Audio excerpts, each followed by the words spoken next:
ብፁዕ አባታችን አቡነ ዲዮናስዮስ የጀርመንና አካባቢው ሀገረ ስብከት ሊቀ ጳጳስና የቅዱስ ሲኖዶስ አባል፣ ክቡር አባታችን መልአከ ገነት አባ አብርሃም የዚሁ ቤተክርስቲያን አስተዳዳሪ፣ የተከበራችሁ የዚሁ ሀገረ ስብከት የየመምሪያው ኃላፊዎች፣ የተከበራችሁ የአድባራት አስተዳዳሪዎች፣ ሊቃውንተ ቤተክርስቲያን በየማዕረጋችሁ አባቶቼ ካህናት፣ በአገልግሎት የምትመስሉኝ ወንድሞቼ መምህራነ ወንጌል፣ ወንድሞች ዲያቆናት፣ የእግዚአብሔር ልጆች፣ የድንግል ማርያም ወዳጆች እንደምን አመሻችሁ። በቸርነቱ ሳይገባን የኃጢአታችንን ብዛትና የሰውነታችንን ክፋት ተመልክቶ ሳያጠፋን እኔን ካለሁበት አምጥቶ እናንተንም እዚህ አቆይቶ ዳግም በቅድስናው ስፍራ ሰብስቦ ስሙን እንድንጠራ ቃሉን እንድንሰማ የፈቀደልን የአባቶቻችን የቅዱሳን አምላክ የሰራዊት ጌታ እግዚአብሔር ስለማይነገረው ስጦታው ክብርና ምስጋና ይግባው። የእናታችን የእመቤታችን የቅድስተ ቅዱሳን የድንግል ማርያም አማላጅነትና የቅዱሳን መላእክት ፈጣን ተራዳይነትና ጠባቂነት አይለየን።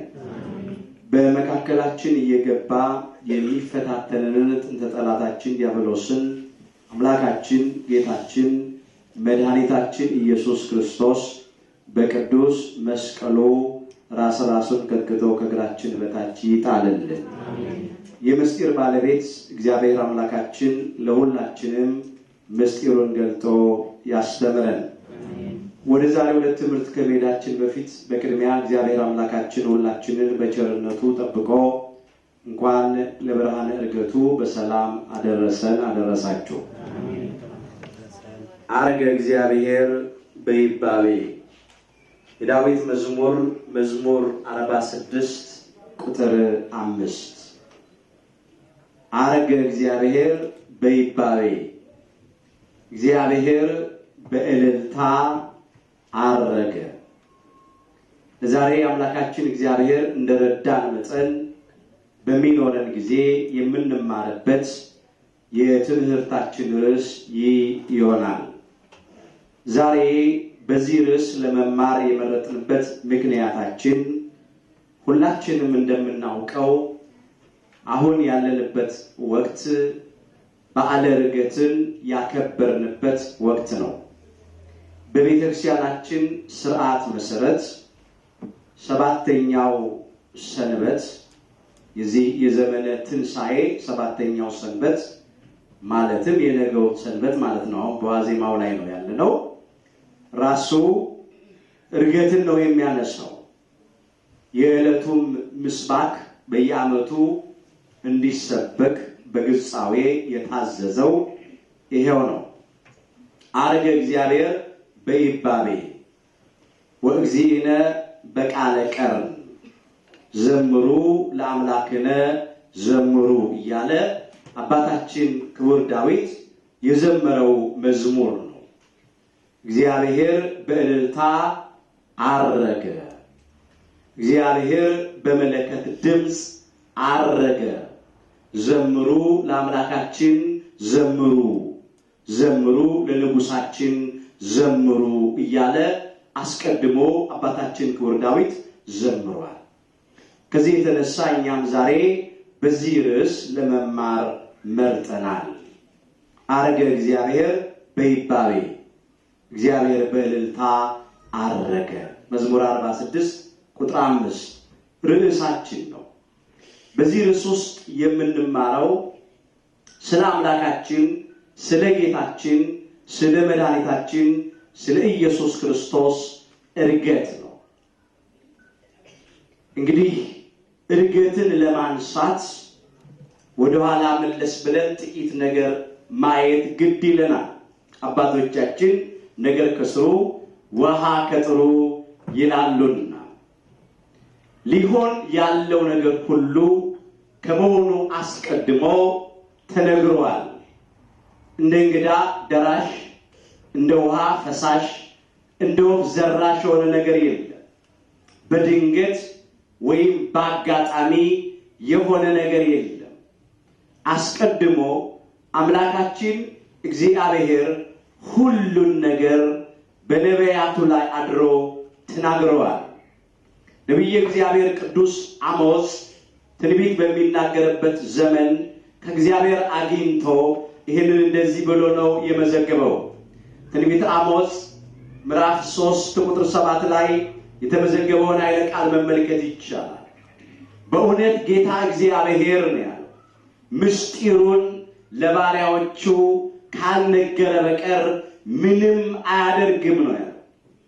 አምላካችን እግዚአብሔር በቃሉ የታመነ ሐሰት ለባህሪው የማይስማማው በባህሪው እውነት የሆነ አምላክ ምስጢሩን አስቀድሞ ለባሪያዎቹ ለነቢያት ተናግሯል። ነገረ ጽንሰቱ አስቀድሞ ተነግሯል። ነገረ ልደቱ፣ ነገረ ስደቱ፣ ነገረ እድገቱ፣ ነገረ ጥምቀቱ አስቀድሞ ተነግሯል። ነገረ ስቅለቱ አስቀድሞ ተነግሯል። ነገረ ትንሣኤውም አስቀድሞ ተነግሯል። ነገረ እርገቱ፣ ነገረ ምጽአቱም አስቀድሞ ተነግሯል። ዛሬ የምናየው እርገቱን ነው። ሁሉን እንዳንተርክ ጊዜ ያጥርብናልና። እርገት ማለት ምን ማለት ነው? በመጀመሪያ ይሄንን ነው የምንመለከተው። እርገት ስንል አረገ ከሚለው የግዕዝ ግስ ይወጣ ነው። የቃሉም ትርጉም አረገ ማለት ነው በአማርኛው። አረገ ስንልም ወጣ፣ ከፍ ከፍ አለ፣ ከታች ወደ ላይ፣ ከምድር ወደ ሰማይ ሄደ ማለታችን የቃሉ ትርጉም። እርገት በቤተ ክርስቲያናችን ከምናከብራቸው ከአምላካችን ከጌታችን ከመድኃኒታችን ከኢየሱስ ክርስቶስ 9 አበይት በዓላት መካከል አንዱ ነው። እርገት ስንል ይሄንን ያመለክታል።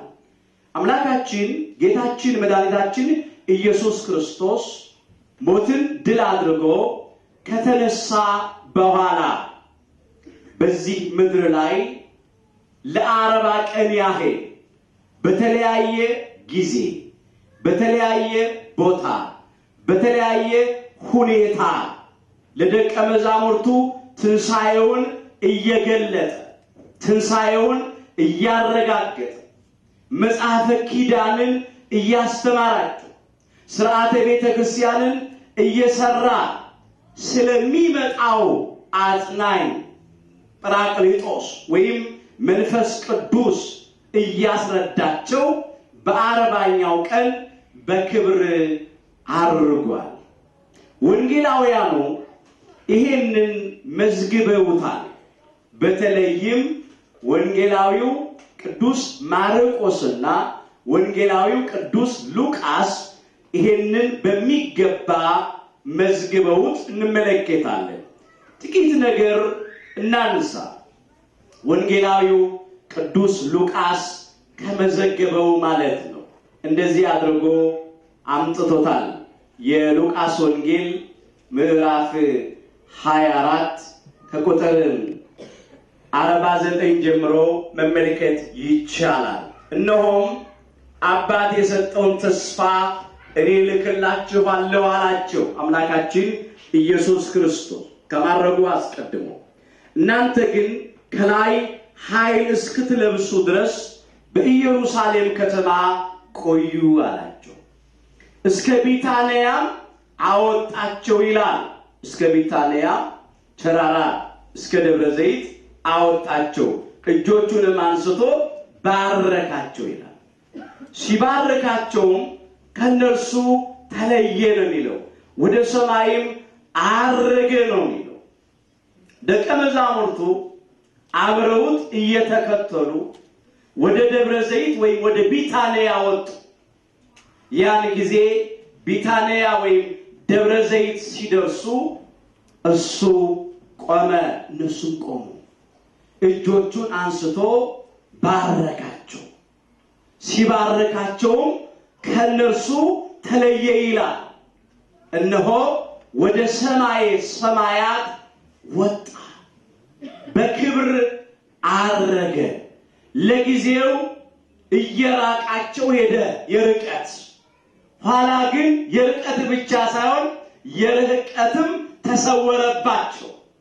የት ደረሰ እስከሚሉ ድረስ ማወቅና ማየት እስኪሳናቸው ድረስ ለጊዜው ደመና ከዓይናቸው ሰውራ ተቀበለችው ይላል ወንጌላዊ ቅዱስ ሉቃስ የሐዋርያትን ሥራ ሲጽፍ ማለት ነው። በሐዋርያት ሥራ ምዕራፍ 1 ቁጥር 9 ላይ የተመዘገበ ኃይለ ቃል ነው። ይህንንም ከተናገረ በኋላ እነርሱ ያዩት ከፍ ከፍ አለ ይላል። ደመናም ከዓይናቸው ሰውራ ተቀበለችው ነው። ለጊዜው ደመና ውስጥ ገባ። ደመና በቁሙ ደመና ብቻ አይደለም፣ ግን ደመና የባህሪ ክብሩም ነው። እነሆ ከዓይናቸው ተሰወረባቸው፣ ሰባቱን ሰማያት አልፎ ሄደ። ይሄንን ነው እርገት ስንል ይሄንን ማለታችን። እያዩት አረገ። አምላካችን ጌታችን መድኃኒታችን ኢየሱስ ክርስቶስ አረገ ስንል እርገቱ ምንድነው የሚያመለክተው? ይህንን እየዘረዘርን እንመለከታለን። አረገ እግዚአብሔር በይባቤን ያለው እግዚአብሔር በእልልታ አረገ ነው ያለው። እርገቱ ምን ያመለክታል ስንል በመጀመሪያ ወደዚህ ምድር የመጣበትን የትህትና ሥራ መፈጸሙን የሚያመለክት ነው። አምላካችን ጌታችን መድኃኒታችን ኢየሱስ ክርስቶስ ወደዚህ ምድር የመጣበት አንዱ ዓላማ ለአራያነት፣ ለአብነት ምሳሌ ሊሆነን ማድረግ የሚገባንን ሁሉ አድርጎ ነው ያሳየ። በመዋዕለ ስብከቱ እንደዚህ ይል ነበር፣ ከኔ ተማሩ እኔ የዋህ በልቤም ትሁት ነኝና ነው ያለው። የማቴዎስ ወንጌል ምዕራፍ 11 ቁጥር 29 ላይ የተመዘገበ ኃይለ ቃል ነው። እሱ መምህረ ትሕትና ማድረግ የሚገባንን ሁሉ አድርጎ ነው ያሳየ። ከጽንሰቱ አንስቶ እስከ ስቅለቱ ድረስ የተጓዘውን ጉዞ ብናይ የትሕትና ነው። በትሕትና ነው አካላዊ ቃል እግዚአብሔር ወልድ በባህሪ አባቱ በእግዚአብሔር አብ ፈቃድ፣ በባህሪውቱ በእግዚአብሔር መንፈስ ቅዱስ ፈቃድ፣ በራሱም በእግዚአብሔር ወልድ ፈቃድ ከሰማየ ሰማያት የወረደው ከቅድስተ ቅዱሳን ከድንግል ማርያም ከስጋዋ ስጋ ከነፍሷ ነፍስ ነስቶ በተዋሂዶ ከብሮ ከሷ የተወለደው በትሕትና ነው። ራሱን ያዋረደው የባሪያውን መልክ የያዘው አምላክ ሰው የሆነው በትሕትና ነው። በኪሩቤል ላይ የሚቀመጥ በነፋስ ክንፍ የሚበር ማንም ሊቀርበው የማይችል ብርሃን የሚኖር አምላክ እሳተ መለኮት የሆነ አምላክ በግርግም ላይ የተኛው በጨርቅና በቅጠል የተጠቀለለው በትሕትና ነው። ወደ ግብጽ የተሰደደው በትሕትና ነው። ለእናቱ ለቅድስተ ቅዱሳን ለድንግል ማርያም እየታዘዘ ያደገው በትሕትና ነው። 30 ዘመን ሲሞላው በዮርዳኖስ መሃል በዮሐንስ እጅ የተጠመቀው በትሕትና ነው። ለመጾም ወደ ገዳመ ቆሮንቶስ የገባው በትሕትና ነው።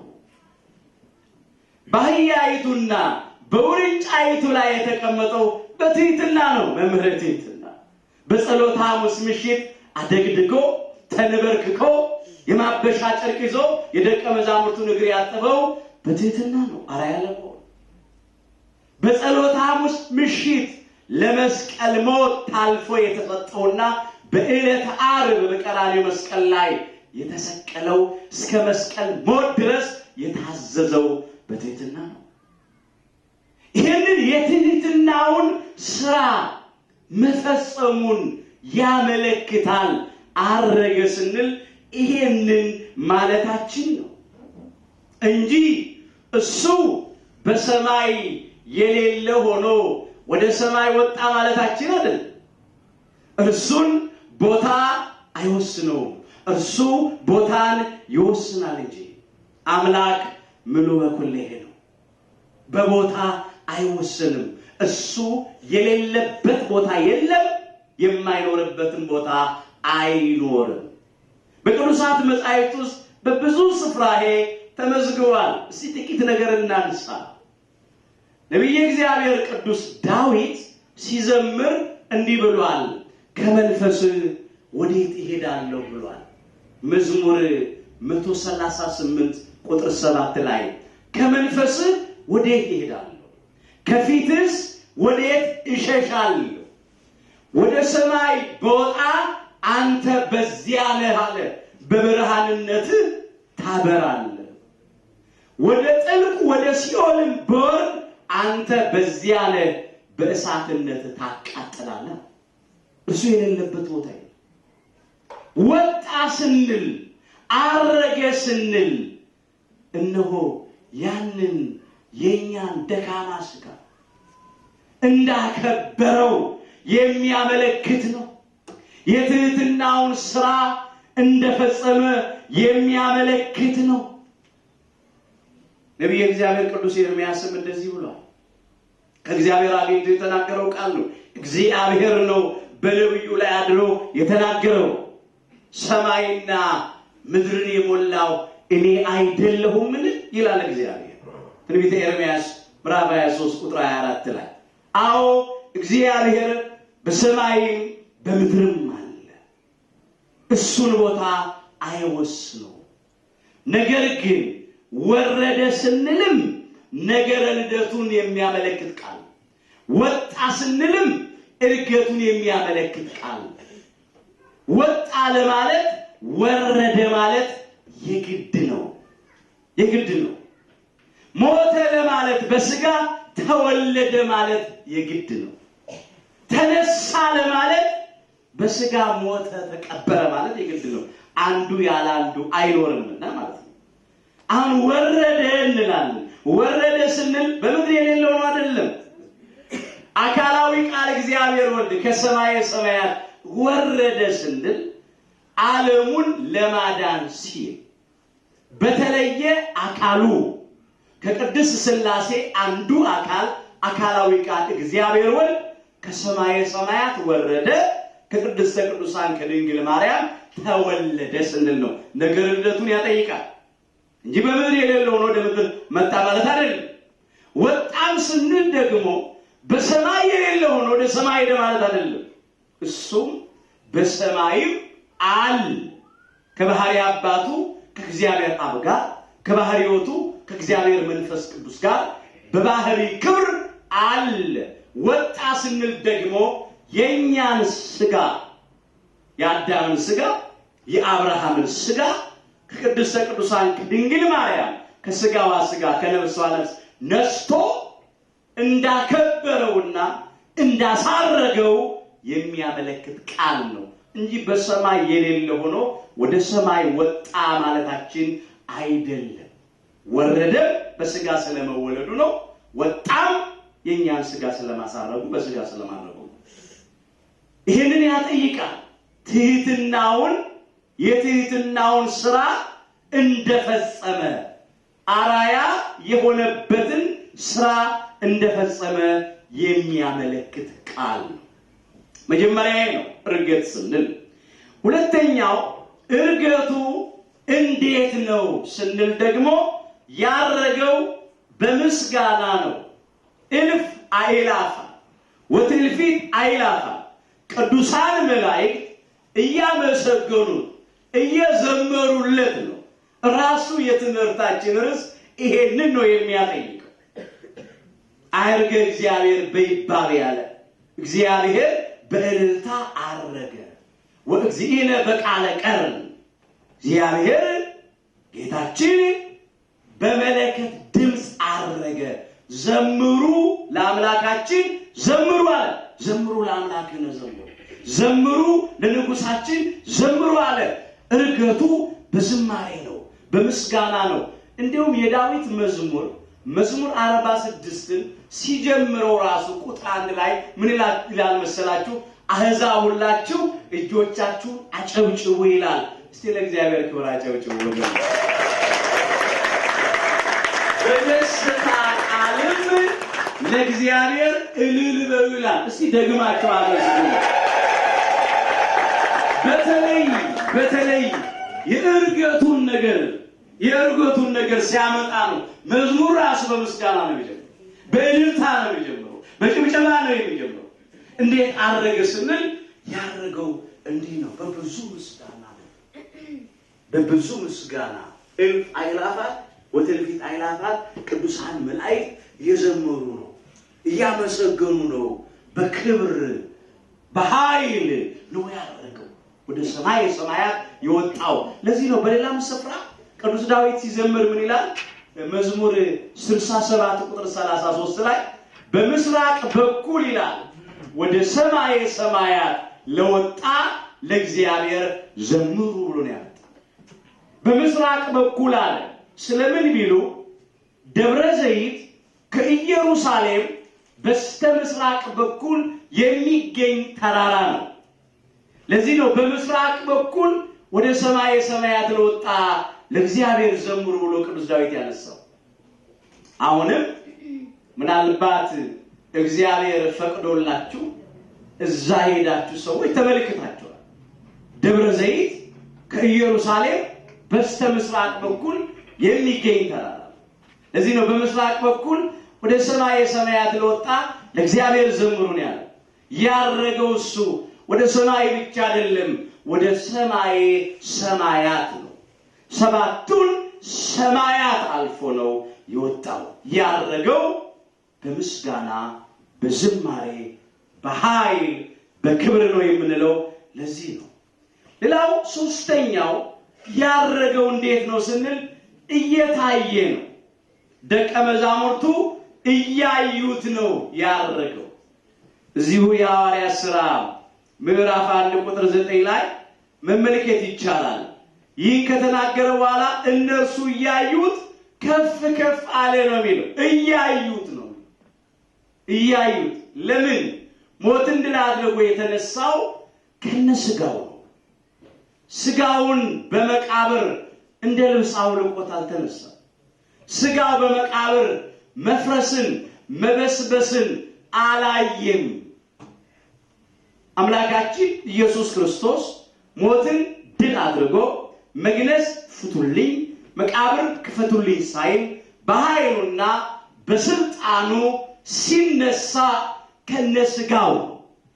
አንዳንዶች ተጠራጣሪዎች ስጋውን እንደ ልብስ አውልቆት ተነስቷል ይላል። ስጋው መፍረስን መበስበስን አይቷል ብለው ይናገራሉ። በፍጹም እንዲህ አልሆነ። አስቀድሞ ቅዱስ ዳዊት የዘመረው መዝሙር ተፈጽሟል። ቅዱስህን መበስበስን ያይዘ አትሰጠውም። ይሄ ስለ አምላካችን ስለ ጌታችን ስለ መድኃኒታችን ስለ ኢየሱስ ክርስቶስ ትንሣኤ የተነገረ ቃል። በተለይ ቅዱስ ጴጥሮስ በበዓለ ሃምሳ ትምህርቱ በዛ በጽርሐ ጽዮን አካባቢ ተሰብስበው ለነበሩት ለቤተ እስራኤል ይሄንን ቅዱስ ዳዊት ከዘመረው ስቦ አምጥቶ አስተምሯቸው። ቅዱስ ሉቃስ የሐዋርያትን ሥራ ሲጽፍ እንዲህ አድርጎ እንደመዘገበው የሐዋርያት ሥራ ምዕራፍ 2 ከቁጥር 27 ጀምሮ መመልከት ይቻላል። ቅዱስህንም መበስበስን ያይ ዘንድ አትሰጠውም ነው።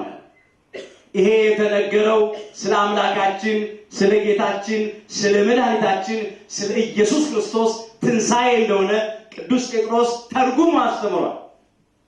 እንደዚህ ይላል። ወረድ እንበል እዚያው እንዲህ ብሎ አምጥቶታል። ቁጥር 31 ላይ የሐዋርያት ሥራ ምዕራፍ 2 ቁጥር 31 ላይ ስለ ክርስቶስ ትንሣኤ አስቀድሞ አይቶ ነው የሚለው ቅዱስ ዳዊት የዘመረው። ስለ ክርስቶስ ትንሣኤ አስቀድሞ አይቶ ነፍሱ በሲኦል እንዳልቀረች ስጋውም መበስበስን እንዳላየ ተናገረ ነው። ስጋው በመቃብር መበስበስን አላየም። ከነስጋው ነው የተነሳው። ከነስጋው ስለተነሳ እኮ ነው ነፍሱን ከስጋው ጋር አዋሂዶ ሞትን ድል አድርጎ ስለተነሳ ነው ሐዋርያው ቅዱስ ቶማስ የዳሰሰው የነካው። ምትሃትማ ቢሆን ምኑን ይነካል? ምኑ ይዳስሳል? ምኑ ይጨብጣል? ምትሃት አይነካም፣ አይዳሰስም፣ አይጨበጥም። ደቀ መዛሙርቱም ምትሃት ቢሆን ኖሮ ምኑን ያዩታል? እያዩት ከፍ ከፍ አለ፣ እያዩት አረገ። ከነስጋው ነው ያረገው። ዳግምም ለፍርድ የሚመጣው በክበበ ትስብእት በግርማ መለኮት ነው።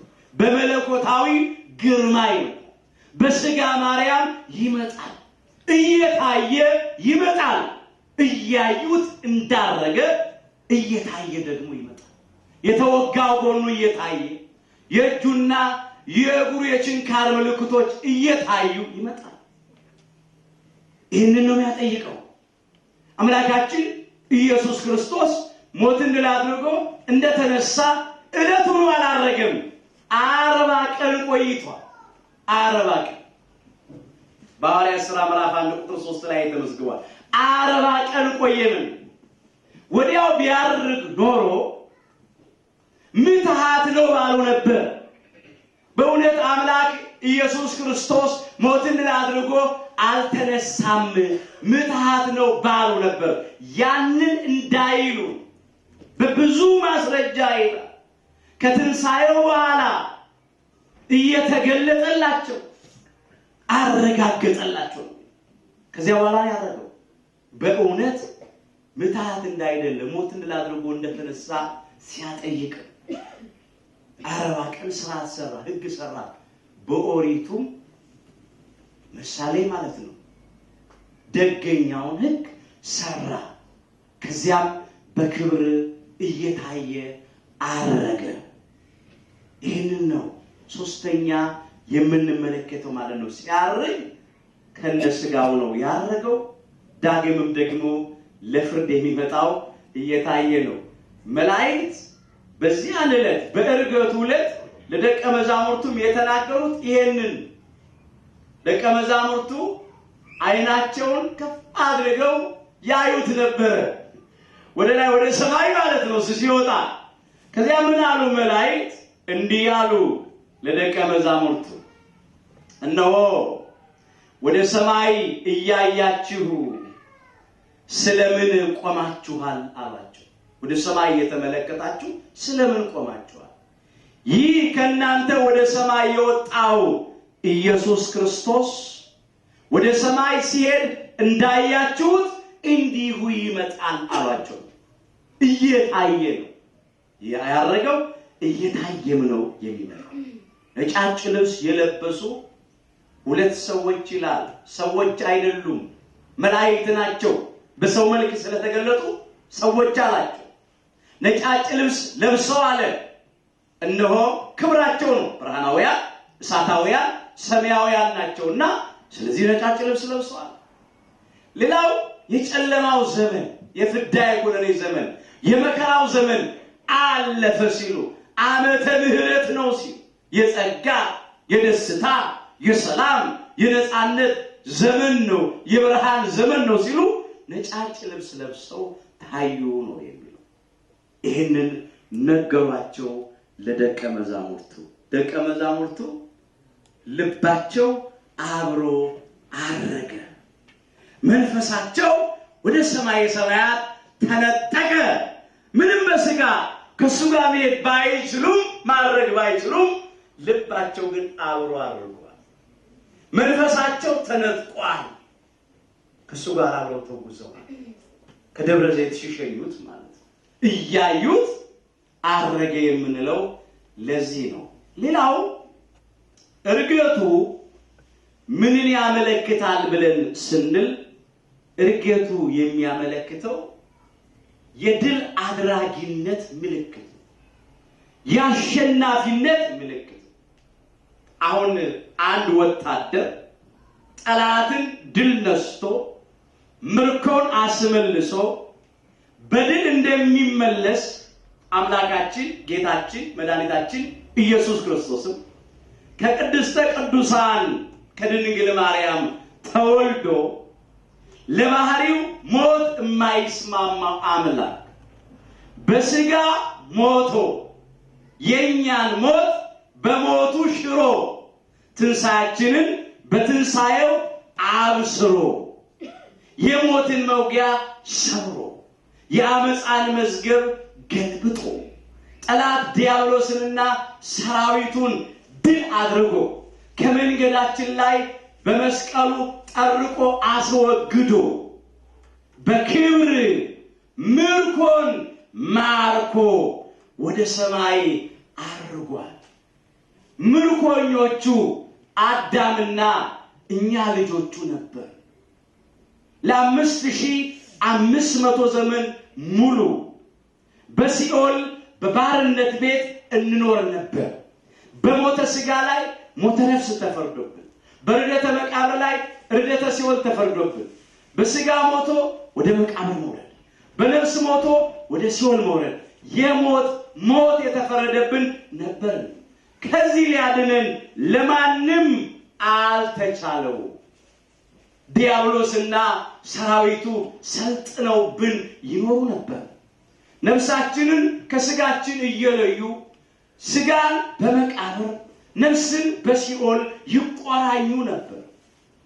አምላካችን ኢየሱስ ክርስቶስ ጠላታችን ዲያብሎስንና ሰራዊቱን ድል አድርጎልን በክብር ወደ ሰማይ ሰማያት ወጣ፣ በክብር አረገ። አንዱ የመጣበት ዓላማ ዓለሙን ለማዳን ነው፣ ለኛ ሁሉ ቤዛ ሊሆን። ይሄንን ፈጸመ፣ የማዳኑን ሥራ ፈጸመ፣ ቤዛነቱን ፈጸመ። ራሱ አምላካችን ኢየሱስ ክርስቶስ ለዚህ እንደተገለጠ በመዋዕለ ስብከቱ እንደዚህ ብሎ አስተምሯል።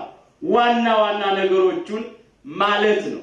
ብዙ ምክንያት አለበት የተገለጠበት ምክንያት።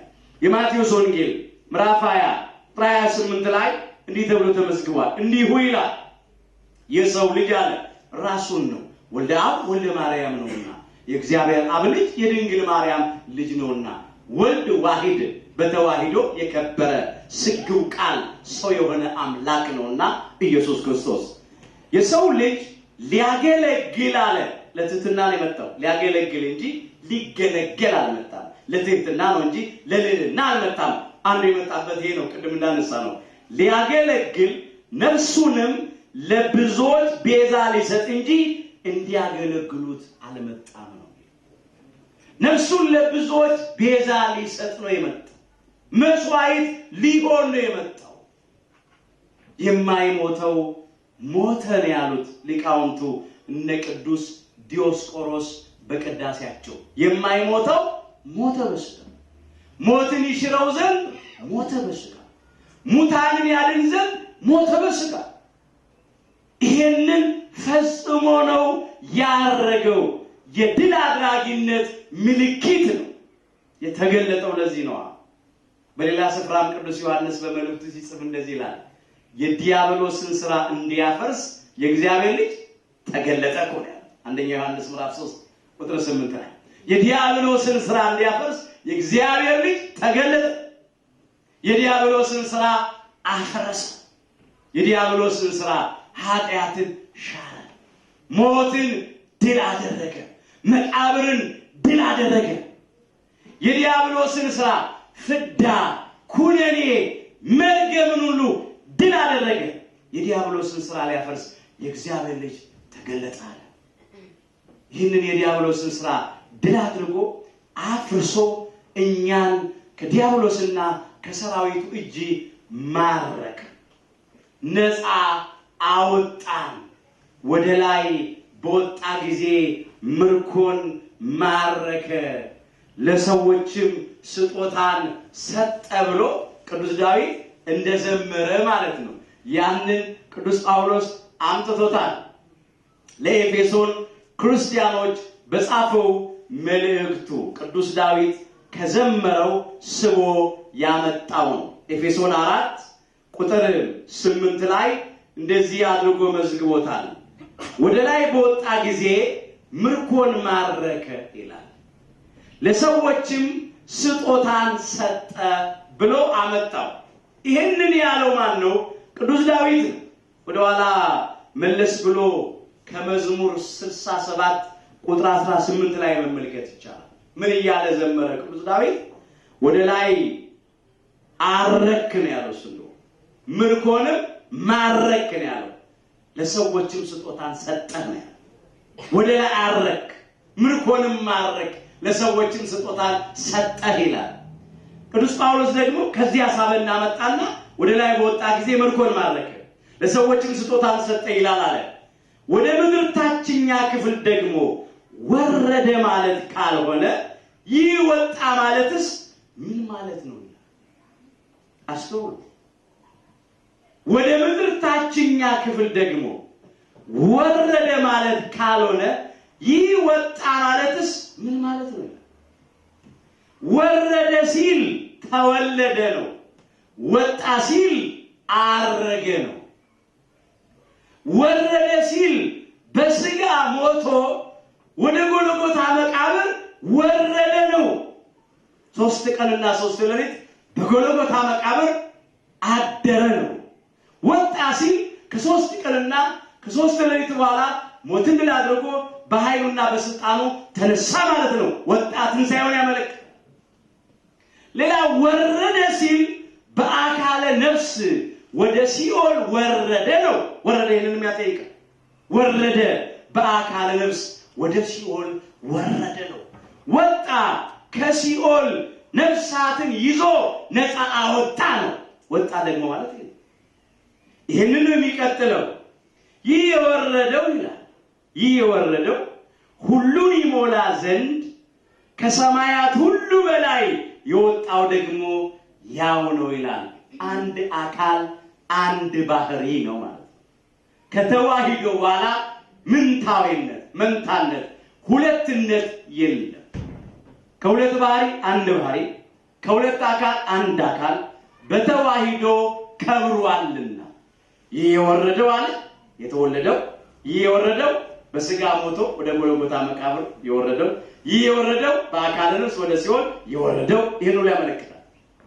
ደግሞ ከሰማያት ሁሉ በላይ የወጣው አለ የወጣው በክብር ወደ ሰማይ ሰማያት ያረገው የወጣው ሞትን ድል አድርጎ የተነሳው ትንሣኤው ነው። የወጣው ነፍሳትን ከሲኦል ከባርነት ቤት ይዞ ነፃ ያወጣው ማለት የወጣው ማለት ይሄ የወረደው እሱ ነው። የወጣው እሱ ነው። የተወለደው እሱ ነው። ያረገው እሱ ነው። ይህንን ደግሞ ሐዋርያውና ወንጌላዊው ቅዱስ ዮሐንስ ወልደ ነጎድጓድ እንደዚህ አድርጎ መዝግቦታል። አምላካችን ኢየሱስ ክርስቶስ ለኒቆዲሞስ ያስተማረው ትምህርት ነው። የዮሐንስ ወንጌል ምዕራፍ 3 ቁጥር 13 ላይ ከሰማይም ከወረደው በቀር አለ ራሱ አምላካችን ኢየሱስ ክርስቶስ የተናገረው ቃል ከሰማይም ከወረደው በቀር ወደ ሰማይ የወጣ ማንም የለም፣ እርሱም በሰማይ የሚኖረው የሰው ልጅ ነው ብሎ ነው ያስተማረው። ከሰማይ ከወረደው በቀር ሲል ከሰማይ ከወረደው አካላዊ ቃል እግዚአብሔር ወልድ ከሰማይ ሰማያት ወርዶ ከቅድስተ ቅዱሳን ከድንግል ማርያም መወለዱን ያመለክታል። ከሰማይ ከወረደው በቀር ወደ ሰማይ የወጣ ማንም የለም፣ እርገቱን ያመለክታል። እሱም በሰማይ የሚኖረው የሰው ልጅ ወልደ አብ ወልደ ማርያም ወልደ ዋሕድ በተዋሕዶ የከበረ ስግው ቃል ነው ሲሆን አምላክ ኢየሱስ ክርስቶስ ነው። እንግዲህ አርገ እግዚአብሔር በይባቤ ብሎ ቅዱስ ዳዊት የዘመረለት እግዚአብሔር በእልልታ አረገ ብሎ የዘመረለት እግዚአብሔር ወልድ ኢየሱስ ክርስቶስ ነው። እርገቱ እንደዚህ ነው።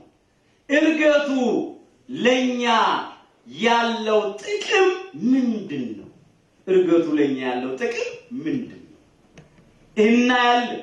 አረገ ስንል እርገቱ ለኛ ምን ጥቅም አለው? ከእርገቱስ ምንድነው መማር ያለብን? እርገቱ ለኛ ያለው ጥቅም ምንድነው ስንል በመጀመሪያ የኛን የተዋረደ ስጋ ያ ሞት የሚስማማው ስጋ መቃብር የሚስማማው የነበረውን ስጋ የሚፈርስ የሚበሰብስ የነበረውን ስጋችንን እንዳከበረው ያጠይቅ። የኛን ስጋ እኮ ነው አክብሮ ያሳረገው። በተዋሂዶ ያከበረውን ስጋ እኮ ነው በክብር ያሳረገው። ከነስጋው አይደል ያረገው? በሰማያዊ ስፍራ አስቀመጠን ይላል ቅዱስ ጳውሎስ። አስቀመጠን ሲል የኛን ስጋ በተዋሂዶ አክብሮት ከነስጋው ስላደረገ ነው የኛ ስጋ ላይ ተቀመጠ። በኤፌሶን መልእክቱ ምዕራፍ 2 ቁጥር 6 ጀምሮ ይህንን እንደዚህ አድርጎ አምጥቶታል። በሚመጡ ዘመናት በኢየሱስ ክርስቶስ ለኛ ባለው ቸርነት ከሁሉ የሚበልጠው የጸጋውን ባለጠግነት ያሳይ ዘንድ ከእርሱ ጋር አስነሳ። በኢየሱስ ክርስቶስም በሰማያዊ ስፍራ ከእርሱ ጋር አስቀመጠን። በሰማያዊ ስፍራ አስቀመጠን። አሁን እዚህ ምድር ላይ ያለ የኛን ስጋ ግን አክብሮታል። ከቅድስተ ቅዱሳን ከድንግል ማርያም ከስጋዋ ስጋ ከነፍሷ ነፍስ ነስቶ በተዋሂዶ ክብሩ ነው ከሷ የተወለደ። ስለዚህ ያ ስጋ የኛ ስጋ ከኃጢአት በስተቀር የኛ ስጋ ነው። የአዳም ስጋ ነው። የአብርሃም ስጋ ነው። ስለዚህ በእርገቱ የኛን ስጋ አከበረው። በሰማያዊ ስፍራ ተቀምጧል። የሚመጣውን ከነስጋው ይሄ ነው አንዱ።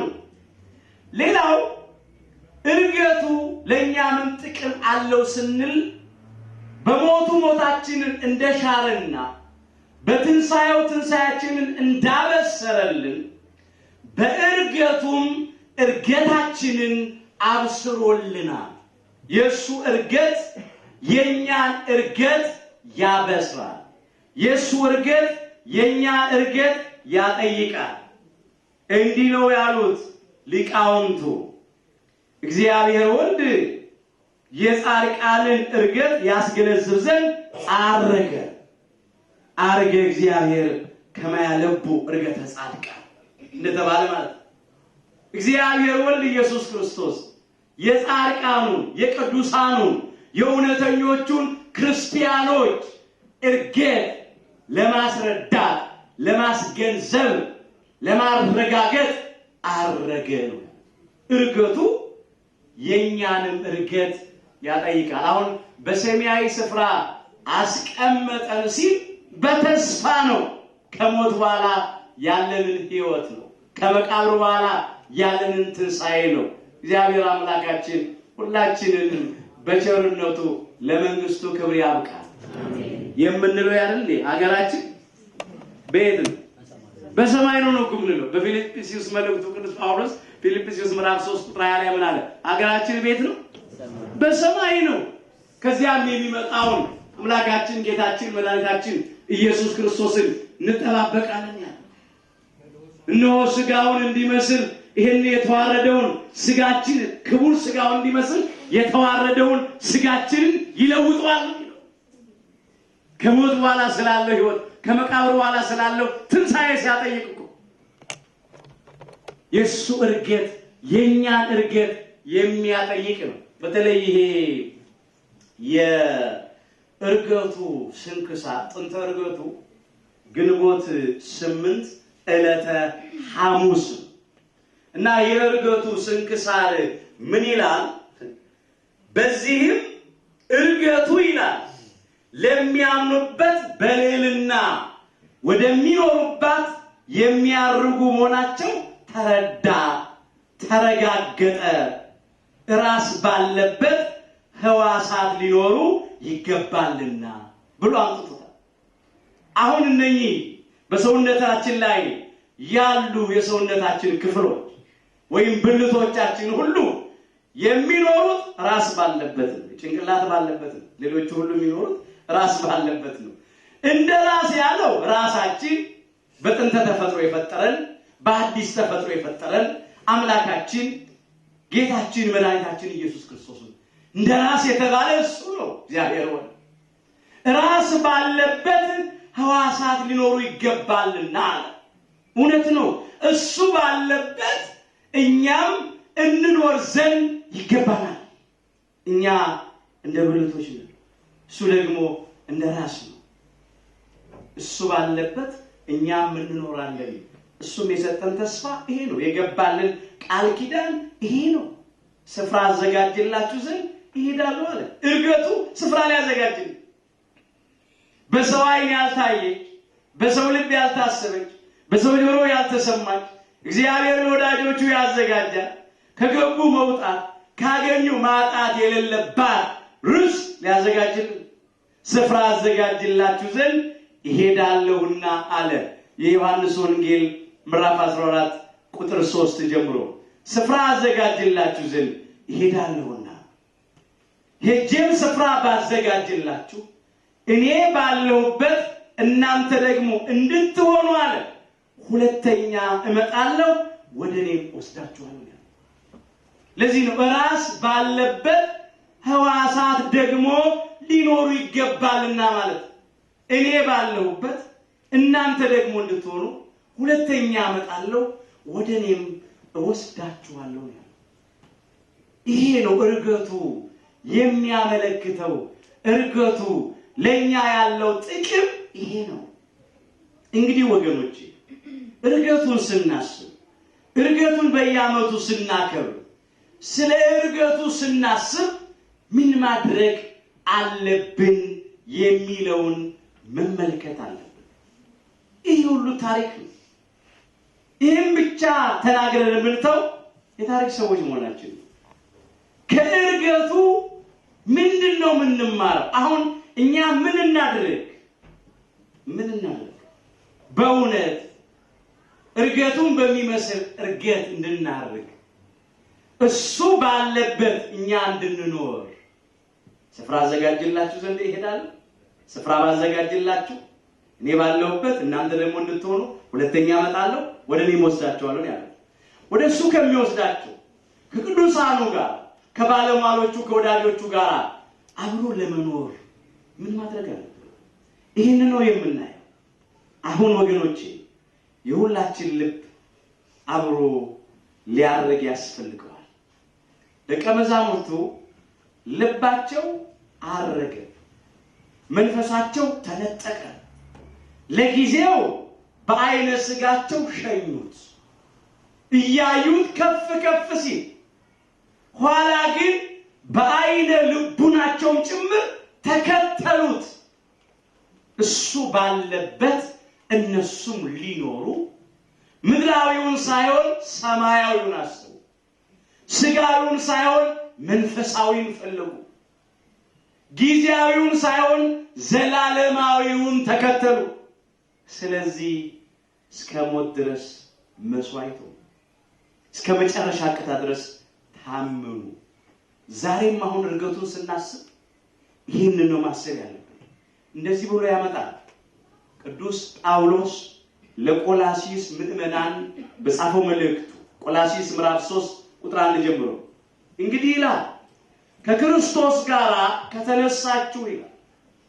ከክርስቶስ ጋር ከተነሳችሁ ክርስቶስ በእግዚአብሔር ቀኝ ተቀምጦ ባለበት በላይ ያለውን እሹ፣ በላይ ያለውን አስቡ እንጂ በምድር ያለውን አይደለም። ከክርስቶስ ጋር ከተነሳችሁ ማለት ወንዶቹ በ40 ቀን ሴቶቹ በ80 ቀን ከማኅፀነ ዮርዳኖስ ከጸጋ መንፈስ ቅዱስ ዳግም በጥምቀት በተወለደ ጊዜ በሜሮን በከበርን ጊዜ በመንፈስ ቅዱስ ማኅተም በታተምን ጊዜ ቅዱስ ሥጋውን ክቡር ደሙን በተቀበልን ጊዜ ያን ጊዜ ተነስተናል። መነሳት ማለት ነው። ጥምቀተ ባሕር የጎልጎታ መቃብር ምሳሌ ነው። ወደ ጥምቀተ ባሕር ስንወርድ ከሱ ጋር አብረን ተቀበርን ማለት ነው። ተቀበርን ማለት ነው። 3 ጊዜ ብቅ ጥልቅ እንላለን በጥምቀተ ባሕር ውስጥ። ክርስቶስ 3 ቀንና 3 ሌሊት በጎልጎታ መቃብር ስላደረ ነው 3 ጊዜ ብቅ ጥልቅ የምንለው። ከዚያ ተጠምቀን ስንወጣ ከሱ ጋር አብረን ተነሳን ማለት ነው። ይሄ ነው ከክርስቶስ ጋር አብራችሁ ከተነሳችሁ ማለት ይሄ ነው። በጥምቀቱ ከሱ ጋር ተቀብረናል፣ ተጠምቀን ስንወጣ ደግሞ አብረን ተነስተናል። ቅዱስ ጳውሎስ በግልጽ ቃል ያመጣዋል። እዚሁ ቆላሲስ ምዕራፍ 2 ቁጥር 12 ላይ መመልከት ይቻላል። በጥምቀትም ከሱ ጋር ተቀብራችሁ ነው። መጠመቃችን ይሄ ነው። ከሱ ጋር በሞቱ አንድ እንመስል ዘንድ የተቀበረ ለኃጢአት ሞተን ለጽድቅ እንድንኖር ነው የተጠመቅነው። መቀበር ማለት ነው።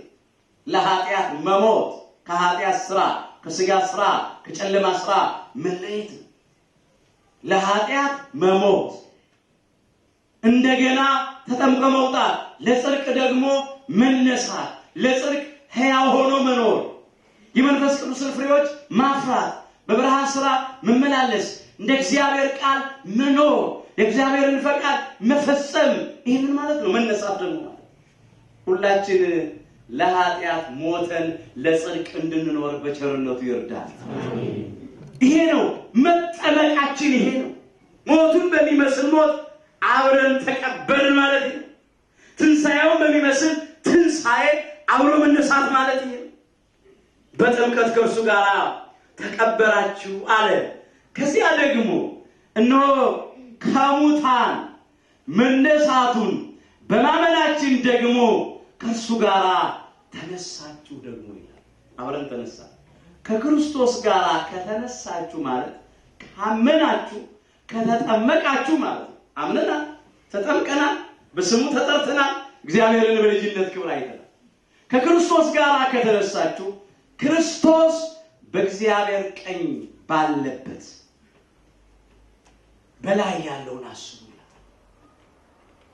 በላይ በሰማይ ያለውን አስቡ በምድር ያለውን አይደለም ሁላችን ልባችን ወደ ሰማይ ሊወጣ ይገባል ሁልጊዜ በቅዳሴው ምን ሰማይ ነው ልባችሁ በሰማይ ይኖር አይደል እንዲኮ በአካለ ስጋ ጌታችሁ ልባችሁ በሰማይ ይኑር ልባችሁ በሰማይ ይኑር ምን ማለት ነው ሐሳባችሁ ሰማያዊ ይሁን ዘላለማዊ ይሁን ምድራዊውን አይደለም ስጋዊውን አይደለም የሚያልፍ የሚጠፋውን አይደለም ሰማያዊውን አስቡ ዘላለማዊውን አስቡ እግዚአብሔር የሚከብርበትን አስቡ በላይ ያለውን እሹ አለ በላይ ያለውን አስቡ እንጂ በምድር ያለውን አይደለም ይቀጥላል ሞታችኋልና ይላል ምን ብላችኋል ሞታችኋል ሲለው ነፍሳቸው ከስጋችሁ ተለይቷል ማለት አይደለም ሞታችኋልና የሚለው ለስጋ ፈቃድ ለኃጢአት ስራ ለዲያብሎስ ፈቃድ ሞታችኋል እንደ ሙት ሆናችኋል እንደ በድን ሆናችኋል ማለት ነው ሞታችኋልና ለኃጢአት ሞታችኋል ኃጢአትን አትሰሩትም አትፈልጉትም አትከተሉትም ማለት ነው ሕይወታችሁም በእግዚአብሔር ከክርስቶስ ጋር ተሰውሯልና ይላል በተስፋ በሰማይ ከሱ ጋር ለዘላለም ለመኖር ማለት ነው ሕይወታችሁ ለክርስቶስ በሚገለጥበት ጊዜ በዚያን ጊዜ እናንተ ደግሞ ከሱ ጋር በክብር ትገለጣላችሁ ይላል በክብር ከሚገለጡት ጋር አምላካችን በቸርነቱ ሁላችን ይቁጠረን በክብር ከሚገለጡት ጋር ለመቆጠር አሁን በልባችን የላይኛውን መንገድ ማሰብ ያስፈልጋል እርዳታው ከእግዚአብሔር የሆነለት በልቡም የላይኛውን መንገድ የሚያስብ ሰው ምስጉን ነው ንዑድ ክቡር ነው እያለ ቅዱስ ዳዊት ዘምሯል በመዝሙር 83 ቁጥር 5 ላይ እርዳታው ከእግዚአብሔር የሆነለት በልቡ ደግሞ የላይኛውን መንገድ የሚያስብ ሰው ምስጉን ዛሬ የስንቶቻችን ልብ በሰማይ አለ የስንቶቻችን ልብ አርጓል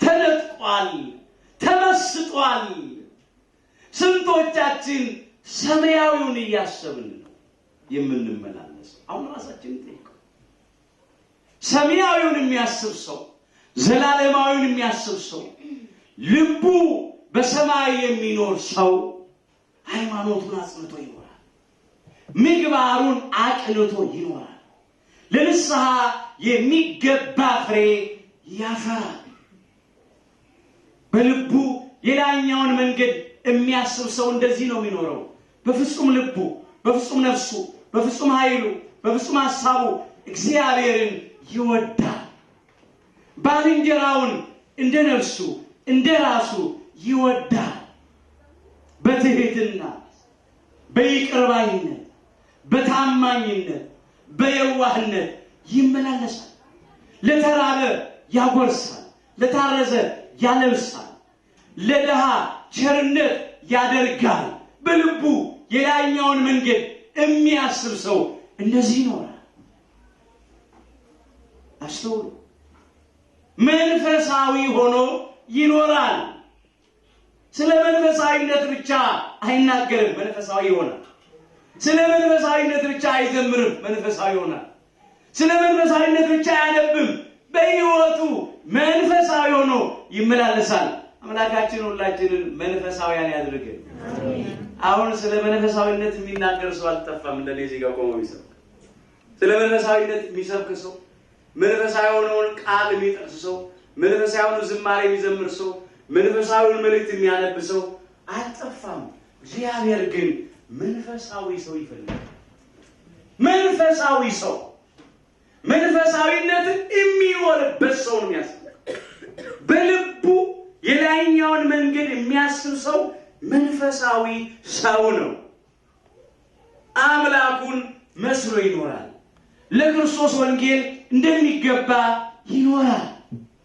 የምድሩን ስጋዊውን ዓለማዊውን የጨለማውን ስራ ሲሰራ አይገኝም። አንዳንዶቻችን እኮ ገና ምድራዊው ነው እናስ ገና ስጋዊ አለ፣ ገና የአጋንንት ነገር አለ በሕይወታችን። ከዚያ ካልተለየን ደግሞ ነገር እርገቱ አልገባንም ማለት ነው። በእኛ ሕይወት ውስጥ እርገቱ አልተተረጎመም ማለት ነው። ልባችን አልተነጠቀም፣ መንፈሳችን አላረገም ማለት ነው። ቅዱስ ያዕቆብ በመልእክቱ ሲጽፍ እንደዚህ ብሎ እኮ ያመጣል። እስቲ ራሳችንን ጠይቀው። ያዕቆብ ምዕራፍ 3 ቁጥር 13 ጀምሮ ከእናንተ ይላል ጥበበኛና አስተዋይ ሰው ማን ነው ይላል።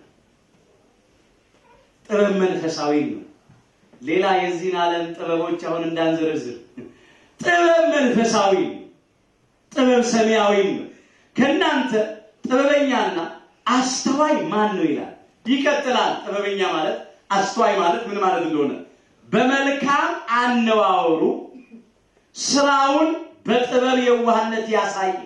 በመልካም አነዋወሩ በቅድስና በንጽህናው ማለት ነው። በበጎ ምግባሩ በጽድቅ ስራው ማለት ነው። በመልካም አነዋወሩ ስራውን በጥበብ የዋህነት ያሳየ። ነገር ግን መራራ ቅንዓትና አድመኝነት በልባችሁ ቢኖርባችሁ አትመኩ፣ በእውነትም ላይ አትዋሹ። ይህ ጥበብ ከላይ የሚወርድ አይደለም፣ ነገር ግን የምድር ነው ይላል፣ የስጋም ነው ይላል፣ የአጋንንትም ነው ይላል። ቅንዓትና አድመኝነት ባሉበት ስፍራ በዚያ ሁከትና ክፉ ስራ ሁሉ አሉና ይሄ ካለ ገና ምድራውያን ነን፣ ገና ስጋውያን ነን። በአጋንንት መንገድ ነው የምንኖረው ማለት ነው። አሁን ገና በአንዳንዶች ያዚህ ዘንድ ቅናት አለ። ቅናት ሰይጣናዊ አለ፣ አድመኝነት አለ፣ መለያየት አለ፣ መበላላት አለ፣ መነካከስ አለ፣ መጣላት አለ። እስቲ እንጠይቅ፣ እስቲ እንመርምር ራሳችን። የቱ ጋር ነው ያለነው? እስቲ እግዚአብሔር ዓለሙን በአንድ ጣራ ሰማይ ስር ያኖረዋል፣ በአንድ ወለል ምድር ላይ ያኖረዋል። የሁላችን አምላክ እግዚአብሔር ነው። የሁላችን አባት አዳም ነው። የሁላችን እናት ሔዋን ነው። ወረድ ሲል ሁላችን በኖህ ምክንያት የተረፍ ሕዝብ ነን። በተለይኛ ኢትዮጵያውያን ምንድነው የሚያባላ? ምንድነው የሚያጣላ? ምንድነው የሚያለያየን? የሚያነካክሰን? ገና እኮ የምድሩን የስጋውን የአጋንንቱን ጥበብ ይዘን እኮ ነው ዛሬ የምንከፋፈለው። ይሄው በቋንቋ በጎጠኝነት ሰው ያወቀው ፀሐይ የሞቀው የአደባባይ ምስጢር እኮ ነው። ተበላልተናል፣ ተነካክሰናል። እግዚአብሔር አምላካችን በቃችሁ ይበለን። እግዚአብሔር በዝናብ እያበቀለ ይመግበናል፣ በፀሐይ እያበሰለ ይመግበናል፣ በነፋስ እያቀዘቀዘ ያኖረናል። ሰውን ሁሉ ከአንድ ወገን አድርጎታል። ሁላችንም እኮ ከአንድ ወገን እኮ ነን።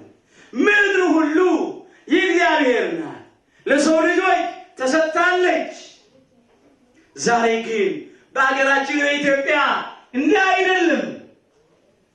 አሁን እናንተ እዚህ በጀርመን ሀገር ትኖራላችሁ። የመጣችሁት ከኢትዮጵያ ነው። እናንተ ኢትዮጵያውያን ናችሁና መጤዎች ናችሁ። ይሄ ሀገራችሁ አይደለም፣ ርስታችሁ አይደለም። ውጡ ያላችሁ የለም፣ ያፈናቀላችሁ የለም፣ ያሳደዳችሁ የለም፣ የሚገርላችሁ የለም። ይኸው ትኖራላችሁ። ቋንቋችሁን አታውቁም። ባዕዳን ናችሁ። ለሀገሩ እንግዳ፣ ለሰውም ባዳ ናችሁ። ምናልባት በቆዳ ቀለም አትመሳሰሉ፣ ነገር ግን ትኖራላችሁ። ምድር ሁሉ ለሰው ልጆች ስለተሰጠች ለዚህ ተብሎ ተጽፏል። ዛሬ ብዙዎች ያልገባቸው የሚያሳዝነው ክርስቲያኖችም ሆነን አንዳንዶቻችን አልገባንም። የሐዋርያት ሥራ ምዕራፍ 17 ቁጥር 26 ጀምሮ እንደዚህ ተብሎ ተመዝግቧል። ምናልባትም እየመረመሩን ያገኙት እንደሆነ እግዚአብሔርን ይፈልጉ ዘንድ በሕገ ልቡና እንደ አባታችን እንደ አብርሃም እየተመራመሩ በስነ ፍጥረት እግዚአብሔርን ያውቁት እንደሆነ እግዚአብሔርን አግኝተውት በሃይማኖት ያመልኩት እንደሆነ ሲልቆ ነው። እየመረመሩ ያገኙት እንደሆነ እግዚአብሔርን ይፈልጉ ዘንድ በምድር ሁሉ ላይ እንዲኖሩ የሰውን ወገኖች ሁሉ በምን ላይ ኖሩ ዘንድ በምድር ሁሉ ላይ ምድር ሁሉ ለአዳምና ለልጆቹ ሰጣለች ያለ ልዩነት በምድር ሁሉ ላይ እንዲኖሩ የሰውን ወገኖች ሁሉ ከአንድ ፈጠረ ይላል። የሰውን ወገኖች ከስንት ፈጠረ? ከአንድ ፈጠረ። የሁላችን አባት አዳም ነው። ሔዋንም ከጎኑ ነው የተገኘችው። ማንም ቢሆን ጥቁርም ይሁን ነጭም ይሁን ምንም አይነት ቋንቋ እንናገር ከአንድ ወገን ነው። የቆዳ ቀለማችን ምንም አይነት ይሁን ከአንድ ወገን ነው የተፈጠረው። ጾታችን ምንም ይሁን ከአንድ ወገን ነው የተፈጠረው። ይሄንን ነው በቃ ሰውን ሁሉ ከአንድ ወገን ፈጠረ ብሎ ነው ያመጣው። እንደውም ማለት እነሆም የተወሰኑ ዘመኖችን ለሚኖርበት ስፍራ ዳርቻ መደበላቸዋል። የተወሰነ ዘመን፣ በጣም ጥቂት ዘመን ደግሞ አሁን አጥሯል። እድሜያችን በጣም አጭር ነው። ወጥቶ መግባት የለም፣ ተቀምጦ መነሳት የለም።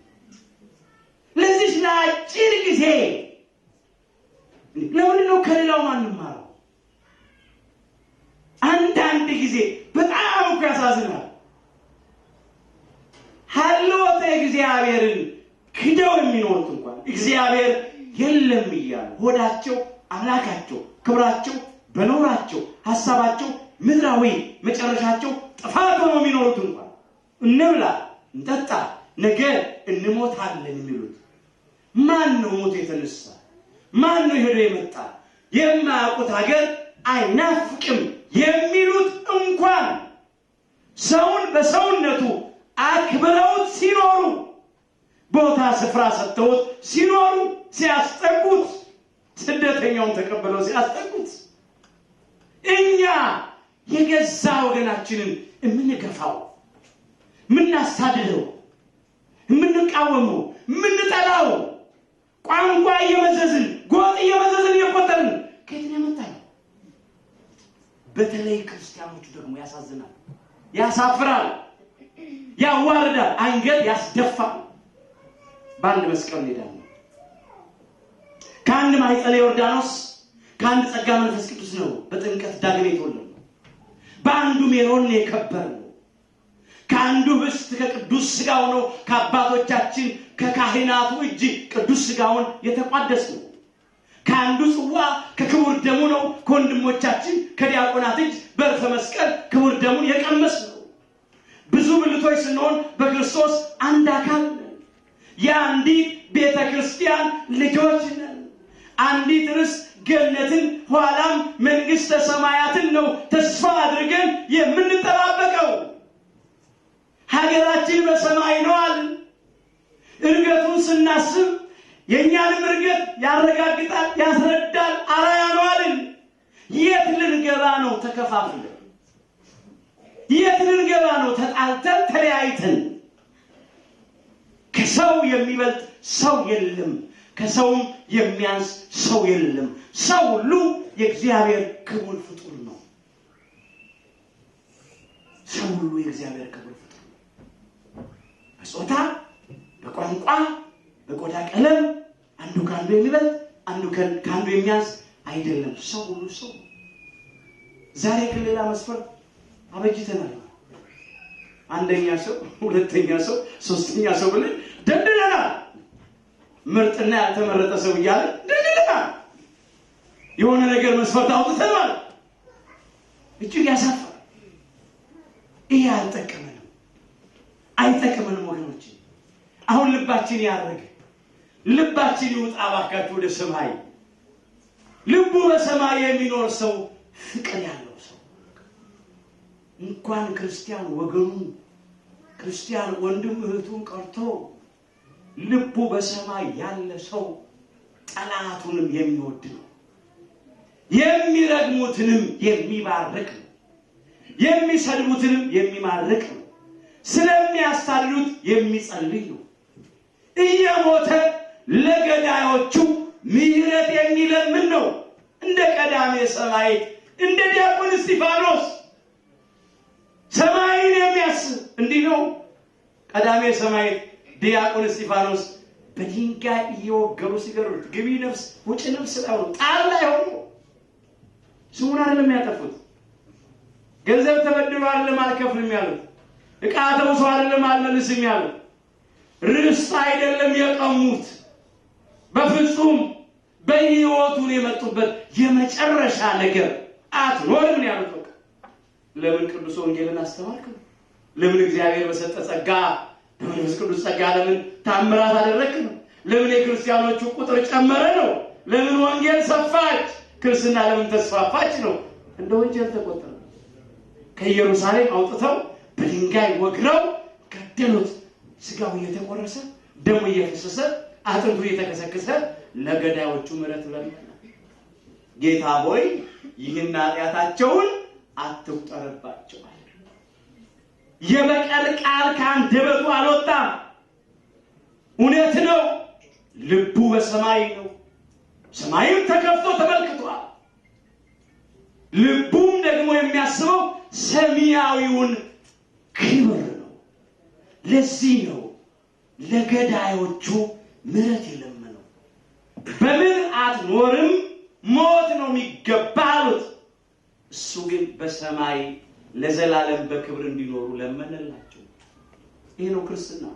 ይሄ ነው መንፈሳዊነት። ይሄ ነው ልቡ ያረገ ሰው የሚሰራው ስራ። ይሄ በልቡ የላይኛውን መንገድ የሰማዩን መንገድ የሚያስብ ሰው ይሄንን ነው ያለው። ምንም ያላደረገውን ሰው በግፍ ዝም ብሎ አያሳድድም። ጠላቱንም እንኳን ይምራል፣ ለጠላቱ እንኳን ይራራል። ዛሬ እኮ ያሳዝናል። ሕፃን ብሎ መራራት መማር ጠፋ። ሽማግሌ ብሎ ማፈር ማክበር ጠፋ። ጸንሰው ያሉ እናቶች፣ ወልደው የሚያጠቡ እናቶች ሲሰቃዩ፣ ሲሰደዱ፣ ሲፈናቀሉ፣ ሲሞቱ ያየን። አንዳንድ ትምህርት ቤቶችና ዩኒቨርሲቲዎች ምን እየሆኑ ነው የምናየው ዛሬ? ምን እየሆኑ ነው የምንሰማው? ወገኖቼ ወደ እግዚአብሔር መጮህ አለብን። መማፀን አለብን። መለመን አለብን። አሁንም ገና መከራችን አላበቃም። አሁንም ገና ብዙ ሰው ምድራዊ ነገር ነው የሚያስበው። ገና ያጋንንትን ነው የሚያስበው። ስጋዊውን ነው የሚያስበው። ዓለማዊውን ነው የሚያስበው። ከዚህ ምን ተጠቀምን? ምን አተረፍን? ምንድን ነው ያገኘነው ነገር? የዚህ ነገር መጨረሻው መጠፋፋት ነው። እርስ በርሳችሁ ብትበላሉና ብትነካከሱ እርስ በርሳችሁ ትጠፋፋላችሁ ያለው ቅዱስ ጳውሎስ በገላትያ መልእክቱ ምዕራፍ 5 ቁጥር 15 ላይ እርስ በርሳችሁ ብትበላሉና ብትነካከሱ እርስ በርሳችሁ እንዳትጠፋፉ ተጠንቅቋል። የእርስ በርስ መለያየት፣ መበላላት፣ መነካከስ፣ መጣላት መጨረሻው መጠፋፋት ነው። ለኛ ያለው ይጠፋል፣ እኛንም ያጠፋናል። ምን አገኘን? ምን ተጠቀምን? ወደ ህሊናችን እንመለስ እንጂ ጠላት የዘራው ዘር ነው። ዲያብሎስ እና ዲያብሎስ ያደረባቸው ሰዎች የዘሩት ዘር ነው። ጸብን የሚዘራ ሰይጣን ነው። ቀድሞም በእባብ ላይ አድሮ በገነት ይኖሩ በነበሩት በአዳምና በሔዋን መካከል ገብቶ ጸብ የዘራ ዲያብሎስ አዳምና ሔዋንን ከእግዚአብሔር ጋር ያጣላ በእባብ ላይ አድሮ እርስ በርሳቸውም ያጣላ። ዛሬም ቢሆን ዲያብሎስ እንደ እባብ ባሉ ሰዎች ላይ አድሮ ጸብን እየዘራ ነው። መለያየትን እየዘራ ነው። መበላላት፣ መነካከስ፣ መጣላትን እየዘራ ነው። እግዚአብሔር ደግሞ እንዲህ ያለውን ይጸየፈዋል። አዎ አምላካችን እግዚአብሔር 6 ነገሮችን ይጠላል። 7ኛውን ደግሞ ነፍሱ አጥብቃ ትጸየፋለች ብሎ ሶሎሞን ተናግሯል። ዛሬ ይህንን ነው የምናየው፣ የምንሰማው ይህንን ነው። መጽሐፈ ምሳሌ ምዕራፍ 6 ላይ የተመዘገበውን እስቲ እንመልከት። ከቁጥር 16 ጀምሮ እግዚአብሔር የሚጠላቸው 6 ነገሮች ናቸው ብሎ ይናገራል። 7ንም ነፍሱ አጥብቃ ትጸየፋለች ይዘረዝራቸዋል። ትዕቢተኛ ዓይን፣ ሐሰተኛ ምላስ፣ ንጹሕ ደም የምታፈስ እጅ፣ ክፉ ሐሳብን የሚያበቅል ልብ፣ ወደ ክፉ የምትሮጥ እግር፣ በሐሰት የሚናገር ሐሰተኛ ምስክር ይልና በወንድማማች መካከል ጠብን የሚዘራ ነው። ነፍሱ አጥብቃ የምትጸየፈው ይሄን ነው። በወንድማማቾች መካከል ጠብን የሚዘራ ኢትዮጵያውያን በእኛ መካከል በወንድማማቾች በእህትማማቾች መካከል ጠብ ዘራ ጠላት ዲያብሎስ። እግዚአብሔር እንዲህ ያለው ይጸየፈዋል። ኢትዮጵያውያን የምንታወቀው እንግዳ በመቀበል ነው። ታሪካችን ይሄን ነው የሚናገር። ስደተኞቹ አይሁዳውያን ቤተ እስራኤል ፈላሾች በተሰደዱ ጊዜ ኢትዮጵያውያን በእንግድነት ተቀብለዋል፣ አስተናግደዋል። ተስዓቱ ቅዱሳን ክርስቲያኖቹ በተሰደዱ ጊዜ ኢትዮጵያውያን ተቀብለው አስተናግደዋል። አረማውያኑ ጭምር ሙስሊሞቹ ጭምር በተሰደዱ ጊዜ ኢትዮጵያውያን ተቀብለዋል። ርስታቸውን አካፍለው ቤታቸውን ለቀው አልጋቸውን ለቀው እነሱ መሬት ላይ ተኝተው ተንበርክከው አደግድገው የእንግዶችን እግር እያጠቡ በትህትና ቤት ያፈራውን ብለው ተካፍለው እየበሉ እየጠጡ የታለያ መልካችን፣ የታለያ ውበታችን፣ የታለያ ሰማያዊ ሐሳባችን፣ መንፈሳዊ ስራችን የታለ? እንደ አባቶቻችን እንደ ቅዱሳኑ እንደ እናቶቻችን እንደ ቅዱሳቱ ያለው ህይወታችን የታለ? ኢትዮጵያውያን እንኳን ነበር መልካችን። ዛሬ እጅግ የሚያሳፍር ያው በ21ኛው ክፍለ ዘመን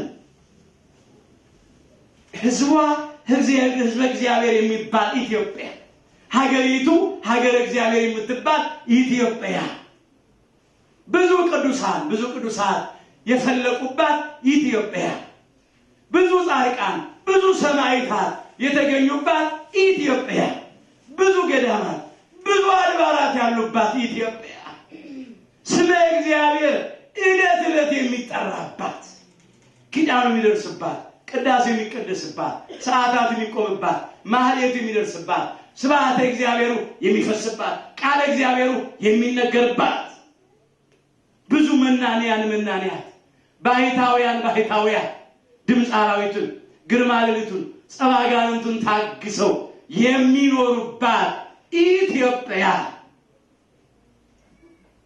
ዛሬ መልኳ ተቀይሯል። ጠላት የዘራው ክፉ ዘር ይሄ አጋንንት ነው። ቅናት፣ ሰይጣናዊ ቅናት፣ አድመኝነት፣ ክፋት፣ ጸብና ክርክር፣ መለያየት፣ ጥላቻ ቢኖርባችሁ ይሄ የምድር ነው፣ ይሄ ስጋ ነው፣ ይሄ የአጋንንት ነው የሚለው ከዚህ እግዚአብሔር ሁላችንንም ያውጣል። አሜን። ላይኛይቱ ጥበብ ግን ይላል እንመለስ እዚያው ቅዱስ ያዕቆብ የመዘገበው ላይ ማለት ነው። ላይኛይቱ ጥበብ ከሰማይ የምትወርደው የእግዚአብሔር ፈቃድ የሆነችው እግዚአብሔር የሚደሰትባት ላይኛይቱ ጥበብ ግን ይላል ያዕቆብ 3 ቁጥር 17 ላይ ነው የተመለስኩት። ላይኛይቱ ጥበብ ግን በመጀመሪያ ንጽሕት ናት፣ በኋላም ታራቂ ምንድናት? ታራቂ እግዚአብሔር እርቅ ይስጠን። ታራቂ ገር እሺ ባይ ልቡና ያድለን። እሺ ባይ ምሕረትና በጎ ፍሬ የሞላባት ላይኛይቱ ጥበብ ምሕረትና በጎ ፍሬ የሞላባት ጥርጥርና ግብዝነት የሌለባት ነው። የጽድቅም ፍሬ ሰላምን ለሚያደርጉት ሰዎች በሰላም ይዘራል ነው። አሁን በልቡ የላይኛውን መንገድ የሚያስብ ሰው መንፈሱ ያረገ ልቡ ያረገ የተነጠቀ ሰው በጎ ፍሬ የሞላበት ሰው እሺ ባይ ነው፣ የዋህ ገር ነው፣ ታራቂ ነው፣ ይቅር ባይ ነው፣ ደግ ነው። በዚህ ነው መኖር ያለብን። ያን ጊዜ እርገት ነው። እርገት ነው። ገብቶናል ማለት ነው። ትንሳኤ ነው። ያን ጊዜ ተነስተናል ማለት ነው። አልሞትንም፣ አልተቀበርንም። ያን ጊዜ ያካሉ ነገር እንደው ልማድ ነው የሆነብን ማለት ነው። ልባችን ማረጋል የእርቅ ምልክት፣ የፍቅር ምልክት፣ የሰላም ምልክት፣ የትዕግስት ምልክት የሆነውን መስቀል እኮ አንገታችን ላይ አጥልቀን ተጣልተናል እኮ እኛ አንዳንዶቻችን ተመላልተናል። የአሕዛብ መሳቂያና መሳለቂያ እስክንሆን ድረስ እኛ ሌላውን ማስታረቅ ሲገባ፣ እኛ ሌላውን ማስማማት ሲገባ አምላካችን ከመነቃቀፍ መደጋገፍን ይስጠን። አሜን። ከመቃቃር ከጸብና ከክርክር መፈቃቀርን ያድለን። አሜን። ከመለያየት መስማማትን፣ ከቂም በቀለኝነት ይቅር ባይነትን፣ ከመተቻቸትና ከመተማማት ደግሞ ቁጭ ብሎ መወያየትን እግዚአብሔር ለሁላችን ይስጥ። አሜን። አርገ እግዚአብሔር በይባቤ እግዚአብሔር በእልልታ አረገ። ወገኖቼ የኛም ልብ አብሮ ያረገ። ይሄ ነው ቅዱሳን ሐዋርያት የሚያሳዩ በሕይወታቸው ያሳዩ። ይሄ አልጫውን ዓለም ጨው ሆነው እንደ ጨው እየሟሙ አጣፍጠው አለፉ። ጨለማውን ዓለም እንደ ሻማ የቀለጡ እንደ ጧፍ እየነደዱ ብርሃን ሆነው አለፉ። አብርተውት አለፉ። እኛ የተጠራነው ለዚህ ነው እንደ ዓለሙ አልጫ ልንሆን አይደለም። ለዓለሙ እንደገና ራሳችን ጨለማ ልንሆን መሰናክል ልንሆን አይደለም። ልባችን እያረገ መንፈሳችን እየተነጠቀ እርገቱን ማክበር አለብን። እርገቱን ማሰብ እንጂ አረገ በስብሐት እያልን ብቻ ለዘመን እኛ ደግሞ ዝምር ሆነ የሥጋ ሆነ የዓለም ሆነ የአጋንንትን ነገር እየሰራን ከዚህ ምንም ወድቀን መቅረት የለብንም። ከተነሳን በኋላ ለምን እንወድቃለን? ከከበርን በኋላ ለምን እንዋረዳለን? ከረከስን በኋላ እንደገና መልሰን ለምን ከተቀደስን በኋላ እንረክሳለን? ቀድሶናል፣ አክብሮናል፣ ከፍ አድርጎናል፣ ነፃ አውጥቶናል። እንደገና ወደ ኋላ ልንመለስ አይገባም። አርገ እግዚአብሔር በይባቤ ወእግዚእነ በቃለ ቀርም ዘምሩ ለአምላክነ ዘምሩ ለንጉሥነ ዘምሩ። መዝሙር 46 ቁጥር 5 ሁላችን ከውድቀታችን ተነስተን ከርኩሰታችን ተቀድሰን ወደ አባቶቻችን ወደ ካህናት ቀርበን ኃጢአታችንን ተናዘን ቅዱስ ሥጋውን በልተን ክቡር ደሙን ጠጥተን መንግሥቱን እንድንወርስ ስሙን እንድንቀድስ ኃያሉ እግዚአብሔር አምላካችን ይርዳል። እግዚአብሔር አምላካችን በቸርነቱ የሁላችንንም መጨረሻችንን ያሳምርልን።